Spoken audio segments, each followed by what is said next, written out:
They did change the policy some, as a result of this, but I don't think the Catholic Church has yet to make this thing right.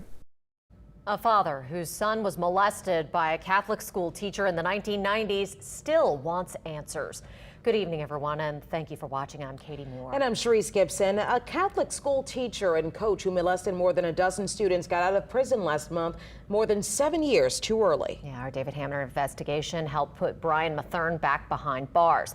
But one victim's family still questions the way Archbishop Gregory Aymond handled the initial allegations.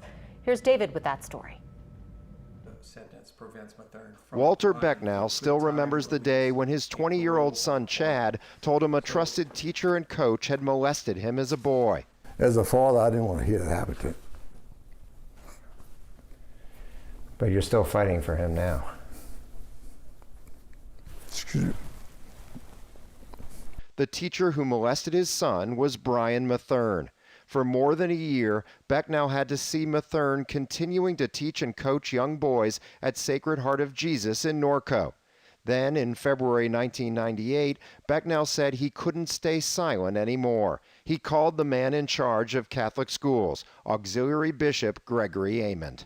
He called me back a couple of days later and said, look, I really need to talk to Chad before I can go any further with this, because we have to verify that he is the victim, and we have to get his story. So I did call Chad and said, look, Bishop wants to talk to you. He said, I'm not ready to talk to him. Not ready, just not ready yet.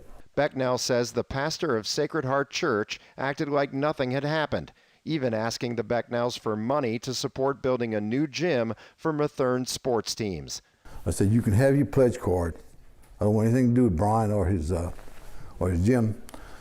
I said, because he's been molesting boys for a long time at this school.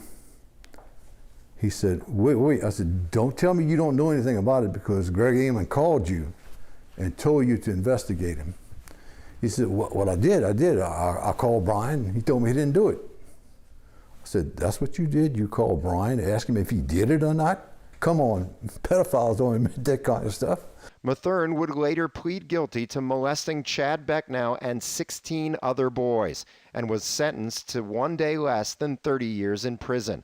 The judge ordered that sentence so Mathern would not be eligible for parole or any early release for good behavior known as good time.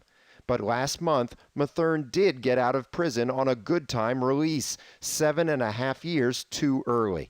After WWL-TV questioned his early release, the State Department of Corrections acknowledged the error and sent Mathern back to prison.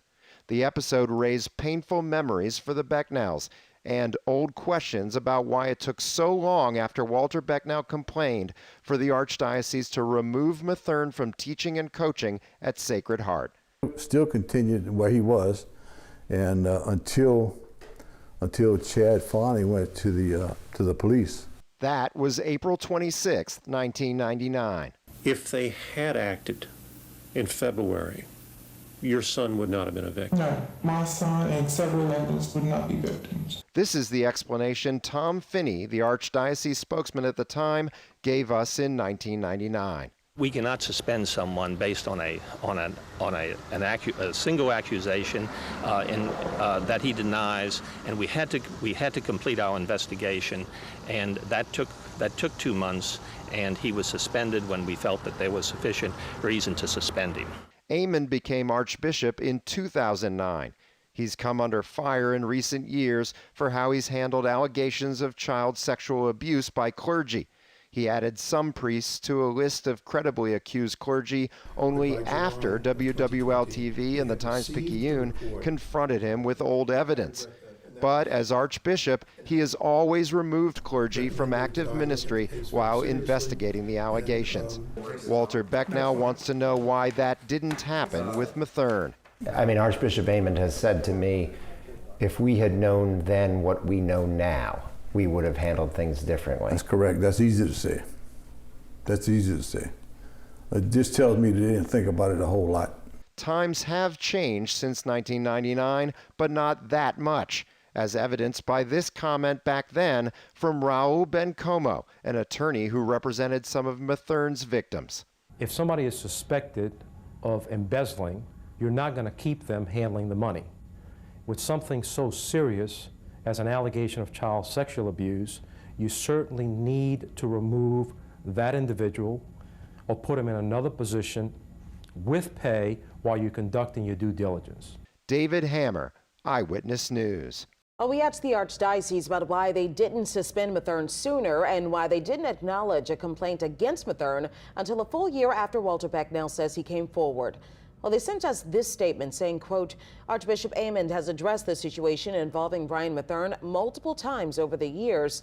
Mathern's early and mistaken release from prison was a shock and a surprise to us, and we're relieved the state's error was so quickly rectified.